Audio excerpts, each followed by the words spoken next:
Well, here we are. It's Christmas Day again. Merry Christmas to you all. And I'm going to show you a nice little clip. And this is my little gift from me to you. Merry Christmas. This is a Christmas story. I'm a true Valley girl, so you're going to hear lots of stories. So, tell about myself. I'm a Valley girl. I call myself Valley girl. And you know, us people that were born and raised in the valley, the Okanagan Valley, unfortunately, we don't think about too much about the external cities besides Penticton and then Kelowna and Vernon. So it's really the south end of Okanagan Lake, the middle of Okanagan Lake, and the north end of Okanagan Lake. And we, you know, some of us have been born and raised, and we go away, come back to another city. But I've been here all my life, and I've actually spent my childhood years in Penticton, 20 years, and then we moved to Vancouver, came back to Vernon, 20 years in Vernon, where we raised our kids there, and now we're retiring here in Kelowna. So it's really cool because, like I'll say to somebody, oh, yeah, I'm a Valley girl. They say, what do you mean Valley girl? Yeah. Were you born, you know, were you raised in Kelowna? I said, no, I've lived in all three towns. So I'm going to share some memories with you. And they're just short little memories, and maybe you can relate to them. Hopefully you can. If you can't, well, they'll be nice little stories for you. So the Okanagan Lake, if you look on Google, is about 80 to 90 kilometers long. It's a long, skinny lake. It ranges from about 2 to 4 miles wide, and it curves a little bit from Penticton to Kelowna and to Vernon.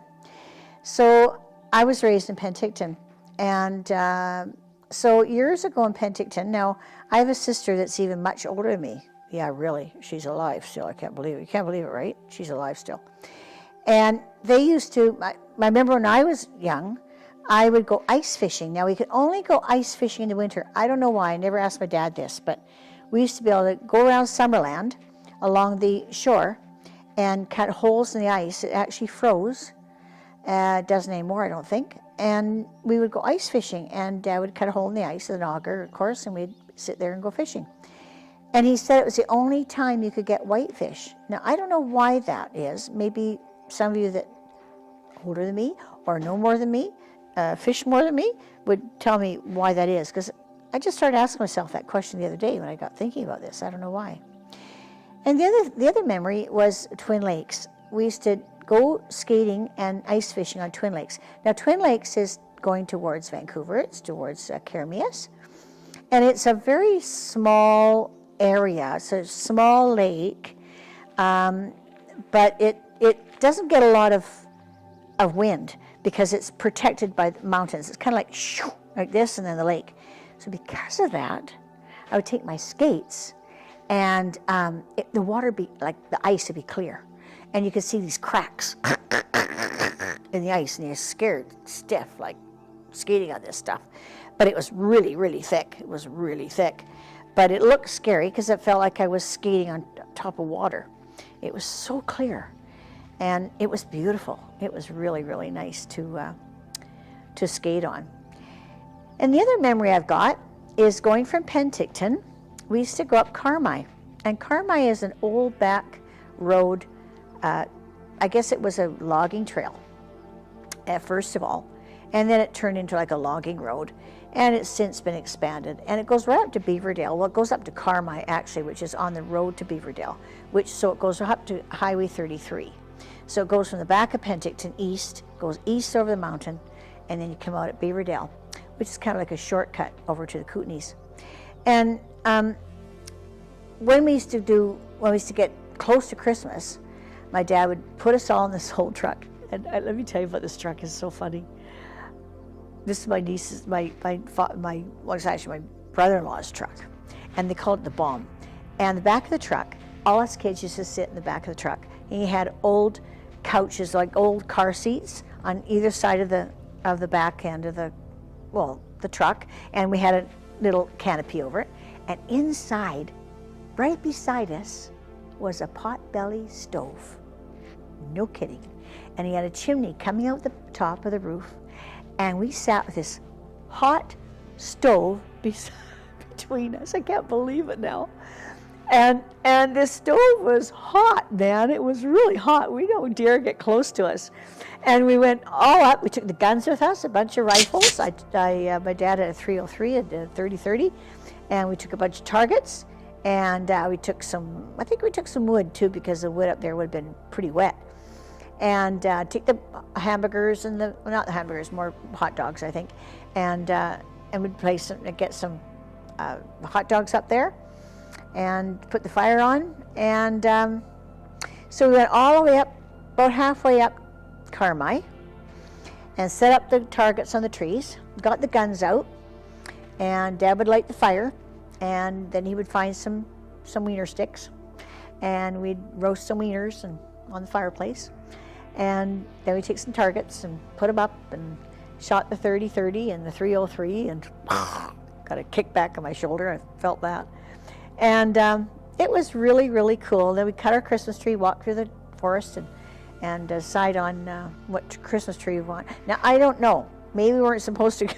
Maybe we weren't supposed to cut trees there. It might have had I've been a tree lot, or a tree license for one of the mills. I don't know, but we did.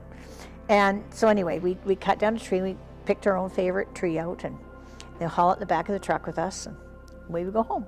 It was a full day. And it's something that, we sat in the back of the truck. It's something that you can't do nowadays. Like, we're just talking a few minutes ago.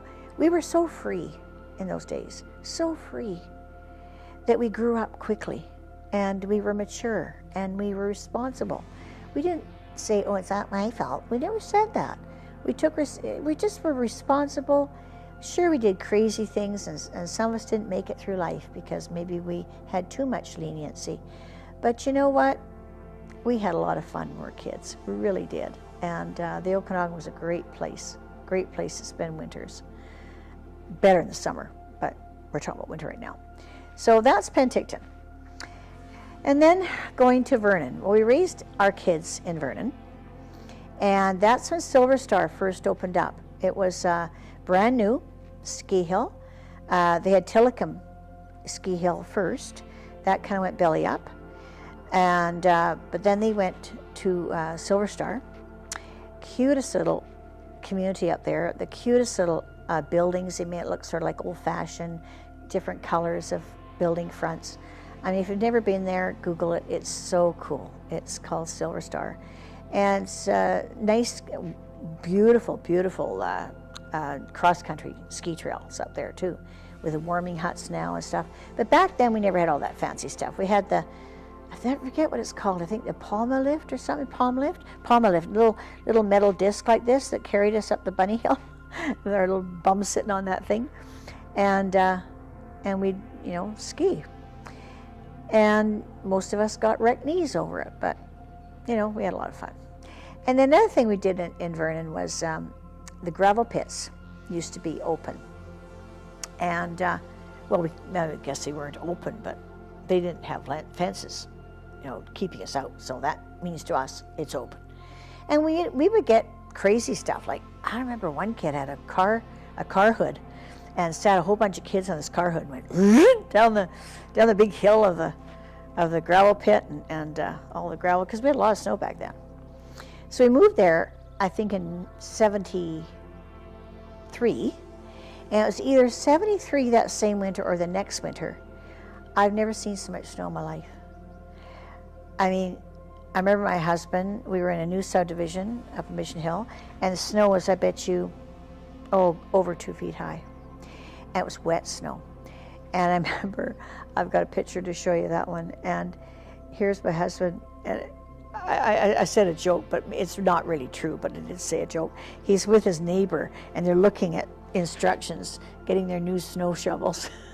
How do you plug this thing in? How do I use a snow shovel? I've never seen a snow shovel in my life. My husband had never seen a snow shovel.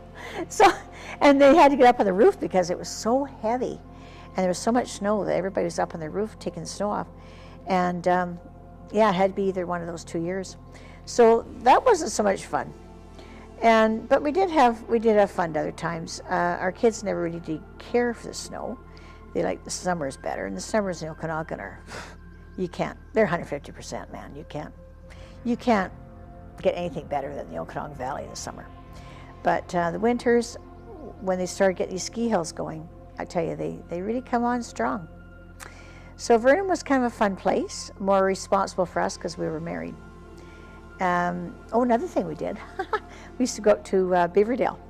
And in those days, they never graded the roads. Like if it was, we went for New Year's Eve, for instance. So if it snowed really, really heavy in the previous days before that, nobody came out. No traffic was on the road, no gravel trucks, nothing.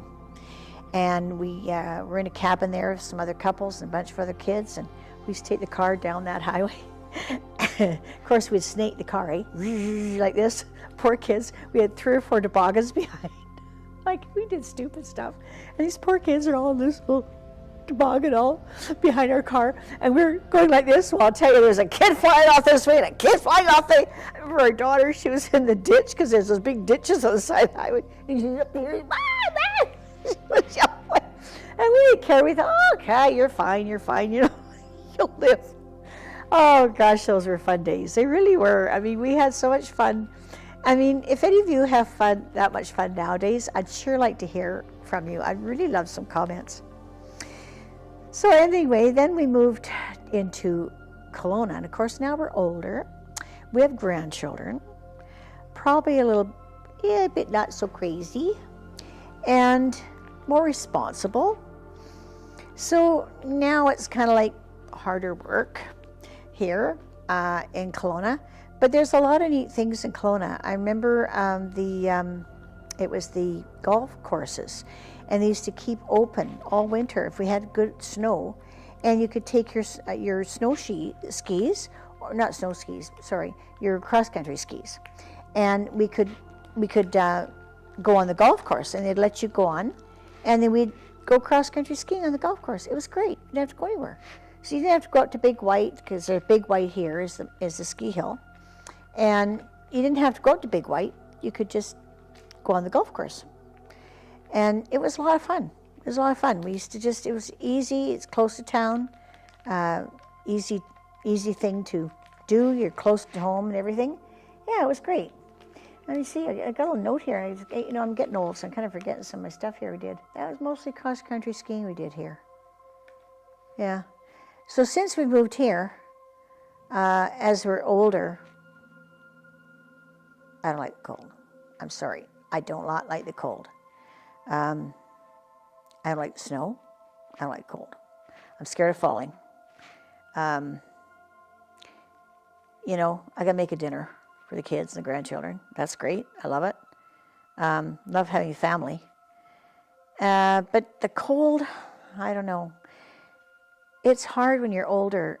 There's so many people here in the valley that move down to the States or down to Mexico for a couple of months just to get away from the cold. I'm starting to realize why. It's not so much fun anymore. And I think because we wrecked our knees skiing, we can't ski. And I get cold really easily. So it's a little bit different now. And I'd love to see kids. I know Big White's really, really good for tobogganing. They do some big tobogganing there. They have big campfires, and it's so much fun up there. And it's a big ski hill, and they have a lake up there they skate on.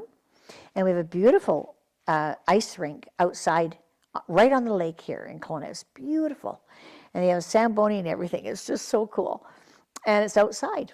And it's so neat. It's just like the old days. And yeah, it's lots of fun. So I think winter would be as fun as you make it. And if you don't get out there and just try to walk, they do have, I think they have those little Sharpie things now you can put on the bottom of your boots so you don't fall if you're older, if you're kind of scared of falling. But at least you can get out and enjoy the weather and just enjoy the beauty of our Okanagan.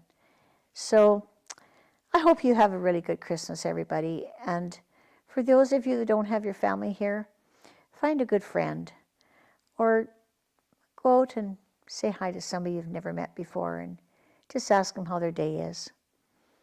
Myself, we like to give back. We work with Men's Addiction Recovery Center, and those guys, I tell you, we just love them. every Christmas, or every day actually, but more Christmas. Some are going through a really, really tough time at Christmas. It's hard. You've had some loneliness in your life, or you've lost somebody. Christmas can be really tough. So get out there and say hi to someone, especially if they don't have anybody. And I just wish you all the best and the most blessed Christmas ever, and a good Christmas, and thank God that we're still on this side of the snow. So see you later, and see you the New Year's. God bless.